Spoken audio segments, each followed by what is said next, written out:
Olá, senhoras e senhores, bem-vindos a mais um vídeo. O meu nome é Lucas e esse é o canal U.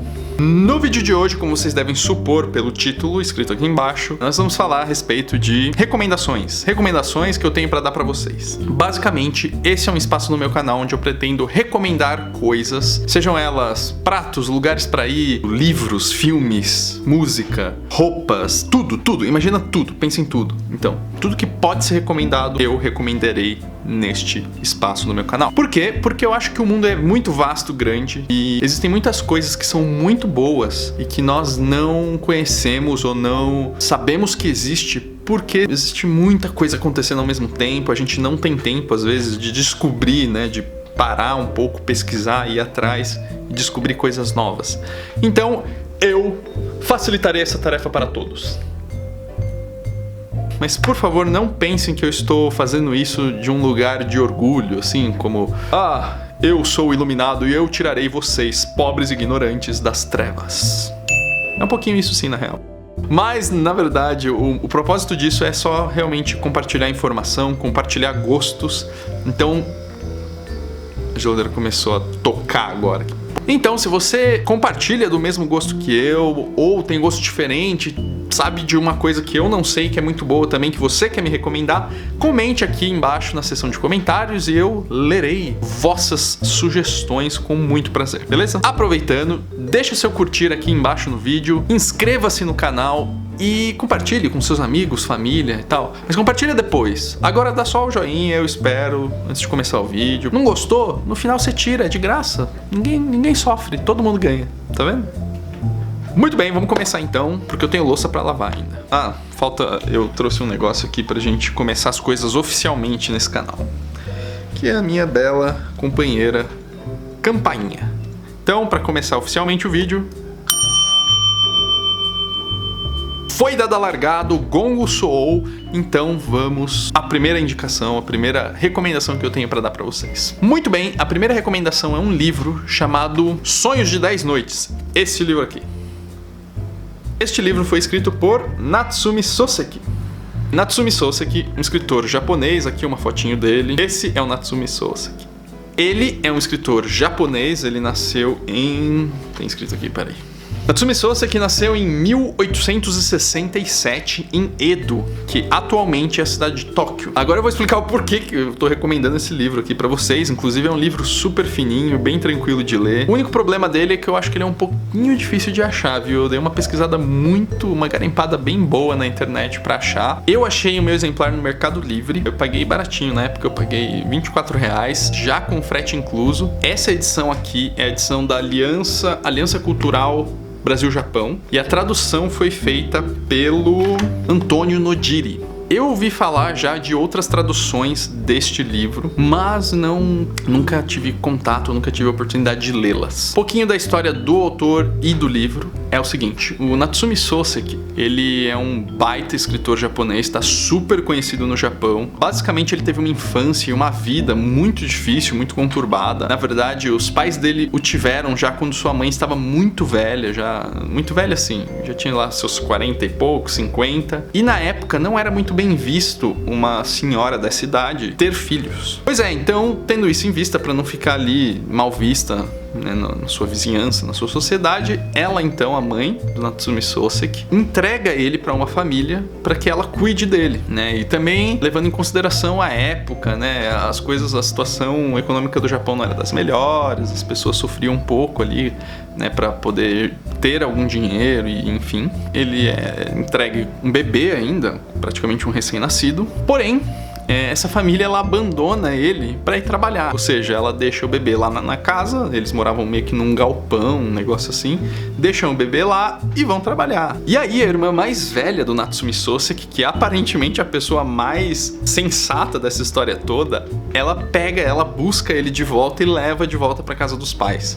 Os pais o recebem de volta a muito contragosto e ensinam ele, né, criam ele, ensinando ele a chamá-los de vovô e vovó, né? Porque como eles já eram um pouco mais velhos, pro ideal de mãe e pai da época, eles então ensinam o próprio filho a chamá-los de vô e de vó para que não haja tanto estranhamento assim das pessoas em volta, para que as pessoas não, são os avós, então tá tudo bem e tal. Essa foi a realidade dele. Além disso, ele contraiu varíola ainda quando criança, o que foi responsável por cicatrizes que ele tinha no corpo, inclusive no rosto, as quais ele tinha muita vergonha mesmo depois de adulto. Inclusive dizem que ele usava bigode justamente para esconder uma cicatriz que ele tinha aqui perto do lábio, porque ele se sentia muito desconfortável com aquela cicatriz. Muito bem, isso é a história do autor. Além disso, ele se formou em literatura inglesa no Japão, foi para Londres, estudou em Londres, ele foi para Londres com suporte, né, com apoio do Ministério da Educação japonês, e voltou para o Japão, onde escreveu para jornais, e aí depois começou a escrever livros, contos, e enfim, ele, né, vai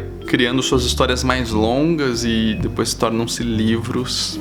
Ele torna-se então o Natsume Soseki que conhecemos hoje. Muito bem, agora sobre a obra, o livro Sonhos de 10 Noites. O título do livro, traduzido, né, Sonhos de 10 Noites, o original é Yume Juya, que é literalmente os Sonhos de 10 Noites, ou 10 Noites de Sonho. Ele relata aqui nesse livro 10 sonhos que supostamente ele teve.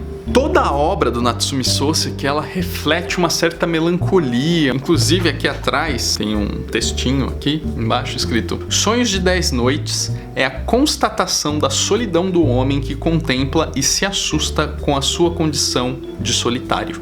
Então o Natsume Soseki, ele sempre se viu, né, uma pessoa muito solitária. E esse livro, eu diria até que esse livro em especial, os outros acho que refletem, mas não tanto quanto esse, porque esse aqui ele parece ser muito mais íntimo, tanto quanto Carta ao Pai do Kafka, por exemplo. É uma coisa bem íntima, assim, só que esse aqui ele é mais poético, ele é mais lúdico, assim, mais... Ele se refere a um sonho, então é uma coisa meio que... Você coloca meio que a culpa no inconsciente, né? Não em si próprio, mas não deixa de ser um reflexo daquilo que você sente ou pensa. Então ele relata 10 sonhos. São 10 noites, 10 sonhos diferentes. Não necessariamente eles se relacionam um com o outro, mas eles são muito... É muito bem feito a maneira como o Natsume Soseki escreve, e a tradução também foi muito bem feita. Eu não li o original em japonês, mas eu, assim, consigo algumas coisas, assim, eu já li algumas, tipo, a primeira história, eu li as primeiras frases em japonês, que ele fala assim, né, em japonês, Kono yume o mita, que é, literalmente falando, o sonho em japonês, quando você fala que você sonha, você fala que você viu o sonho. Não existe o verbo sonhar, de fato. Se existe, eu não conheço, desculpa aí, professores de japonês, mas basicamente em japonês, quando você se refere a um sonho, você não existe esse verbo sonhar, você fala que você viu um sonho, tá? Então ele literalmente tá falando, eu vi o seguinte sonho. E aí a tradução dessa versão aqui ficou assim: o meu sonho foi assim. Que eu acho muito justo, assim, eu não teria pensado em traduzir desse jeito, porque é o seguinte, na tradução, se você estuda isso, você sabe que existem regras da editora, existem regras próprias de tradução mesmo, regras mestras, né, que regem a tradução como um todo, e existem peculiaridades do idioma de origem e do idioma alvo, né, do idioma para o qual você vai traduzir. O português e o japonês, eles são muito diferentes. E esse livro é de 96, ele foi publicado, ele foi impresso em 96. Ou seja, quando esse livro foi impresso, eu tinha 2 anos. Então, basicamente, a tradução que se fazia à época, ela era muito diferente do que ela é feita, de como é feita hoje. Especialmente de alguns tradutores em específico, tá? Não tô falando que é o caso desse. Em francês existe um termo chamado belle infidèle, que eram traduções feitas do francês, que em francês elas ficavam muito bonitas, mas elas eram muito infiéis ao texto original. E o Brasil, ele bebeu muito dessa fonte de tradução, ele bebeu muito das belles infidèles. As traduções de livros internacionais, de obras internacionais, elas eram traduzidas do francês para o português, não do original para o português. Por isso nós temos traduções de livros consideradas muito ruins em português.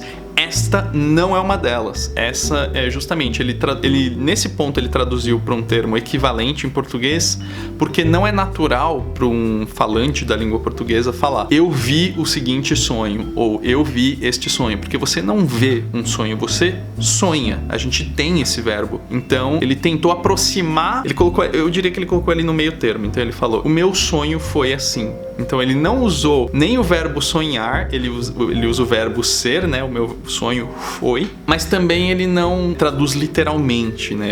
Eu vi o seguinte sonho, eu vi esse sonho. Então, isso são, assim, peculiaridades que eu gosto de chamar atenção, porque eu amo línguas, eu amo essa magia da tradução e tal. Então, a minha recomendação é pelo autor, que é assim, eu diria que é uma leitura universal, tanto quanto Kafka, Dostoiévski, enfim...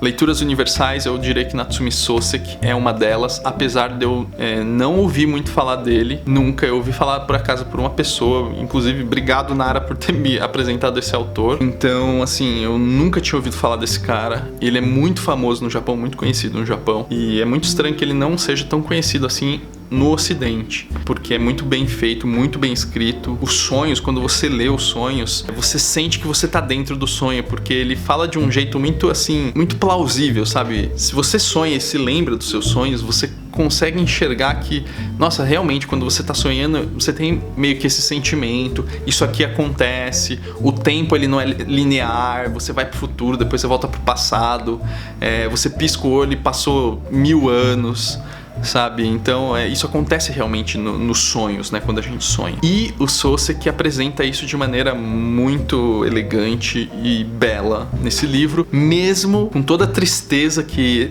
essa obra reflete, ele consegue apresentar essa tristeza de uma maneira belíssima, assim, é incrível. Eu gosto muito e, com certeza, no futuro teremos mais recomendações de Natsumi Soseki assim que eu ler outros livros dele, né? Muito bem. Segunda recomendação é um livro um pouquinho mais atual, que é este aqui, Deuses Americanos, do Neil Gaiman. Essa edição aqui da Intrínseca, ela diz aqui embaixo que ela é a preferida do autor, né? A favorita do autor. E é minha favorita também. E explico por quê. É o seguinte, no final, além da história dos deuses americanos, no final desse livro, ele tem uma entrevista com Neil Gaiman, um pós-fácil escrito pelo Neil Gaiman e uma nota do tradutor, que foi o Leonardo Alves. Baita trabalho bem feito do Leonardo nesse livro. De novo, eu vou falar da tradução porque eu gosto muito. Gostei muito do jeito de escrever do Neil Gaiman, assim, nunca tinha lido nada dele e eu amei. Mas vamos lá, minhas considerações a respeito desse livro e por que eu tô recomendando ele pra vocês. Primeiro, pela história, que é incrível, que assim, eu gosto muito dessa temática de deuses, ou de Deus mesmo, essa temática que existe em muitos outros livros, a Bíblia inclusive.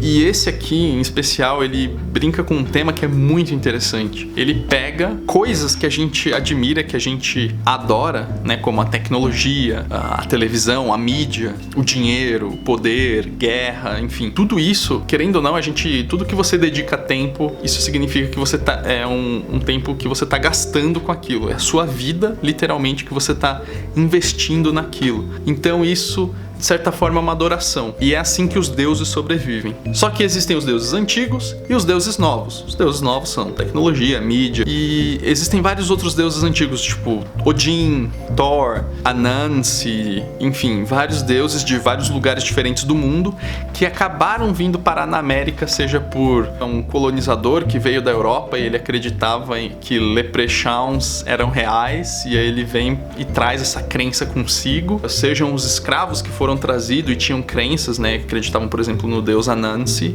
e trazem então essa crença consigo, sejam os nativos que já estavam na América, né, antes dos colonizadores europeus chegarem, eles têm as suas próprias crenças, e tudo isso acontece no cenário dos Estados Unidos. É um panteão contra o outro, basicamente. Na verdade, são os deuses antigos contra os deuses novos, e isso tudo apresentado de uma maneira muito legal, assim, que dá muito prazer de ler. Eu lembro de ter lido esse livro nas minhas férias. E comentário especial pra nota do tradutor no final, porque a tradução ficou muito bem feita, e eu, como gosto desse tipo de coisa, conforme eu fui lendo, eu consegui imaginar que ele deve ter, no original devia ser tal coisa, e ele traduziu desse jeito por isso, sabe? Você consegue meio que ver o caminho de onde o tradutor veio, o que é muito legal, porque te aproxima mais da obra original, consequentemente mais do autor e do próprio tradutor. Você aprecia mais o trabalho dele, porque ele te deixa tão próximo da obra original, mas ao mesmo tempo confortável de poder ler na sua língua materna, entendeu? Então é incrível, assim, um trabalho muito bem feito. E nas notas do tradutor que tem no final do livro, ele apresenta justamente isso, explicando como ele traduziu tal coisa, quando tem um trocadilho que só funciona em inglês, como é que ele verte traduzir isso pro português pra manter, né, a leveza ou a graça que o autor queria colocar ali naquele trecho da história, enfim. É muito bem feita essa tradução e as notas te dão, assim, um contato maior com o tradutor, que geralmente ele fica meio que nas sombras, né? Ele fica no bastidor ali, ninguém presta muita atenção em quem é o tradutor, mas que é muito importante. O que mais? Bom, tem a entrevista com o Neil Gaiman explicando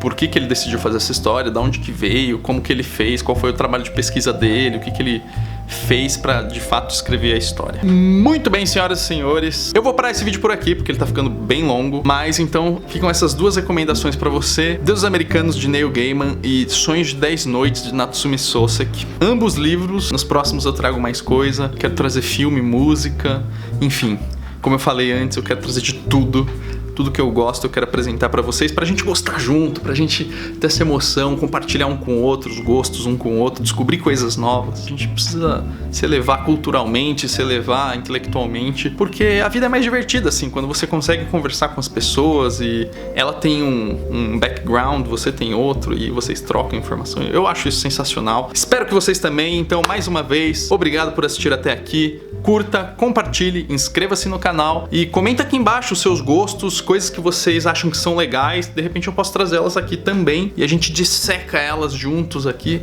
e apresentamos para o mundo essas coisas que são detalhes, que são pequenas e que ninguém presta atenção, mas que são muito legais, são muito, ou até importantes, né? Então, mais uma vez, obrigado e até o próximo vídeo.